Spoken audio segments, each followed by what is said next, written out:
Right, it's Goldman here again. I'm going to do a standard setup for QED, the way I set it up, the way I've been explaining in all my tips and other bits and pieces.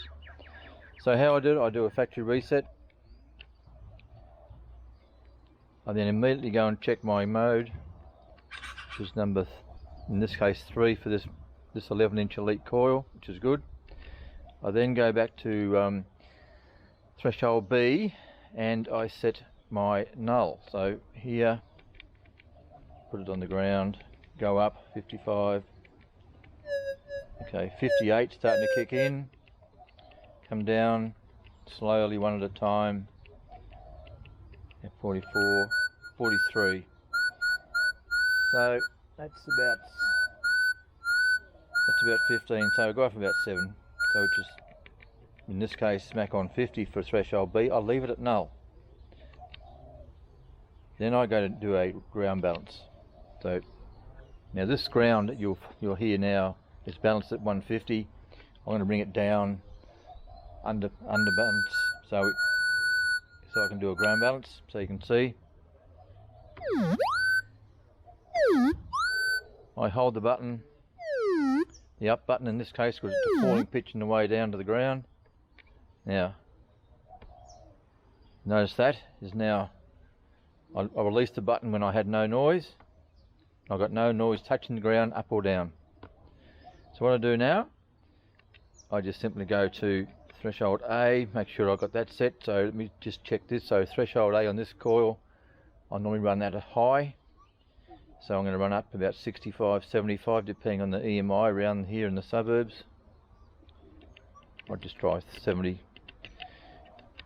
Then I will go adjust my threshold B, which is probably, as you know, only going to be 1 or 2 under null at that level of threshold A.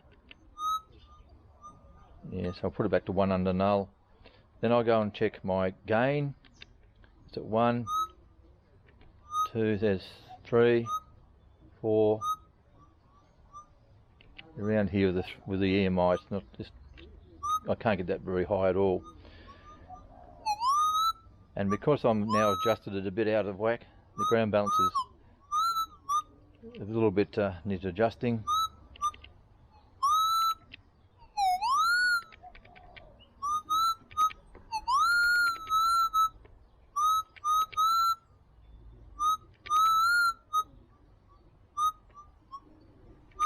So there we have it. So that's my setup, and I'd go now detecting pretty much all day based on those settings. I would leave it in the ground balance mode by pushing the right hand button, and I'd just adjust ground balance along the way. Unless it got noisy, I wouldn't adjust anything else. If it does get noisy, I'd drop gain a little bit. If that doesn't have an effect, I would bring threshold B up 1 closer to null from where it was set. So pretty much that's how easy it is. You don't need to adjust anything else as you're detecting unless circumstances change.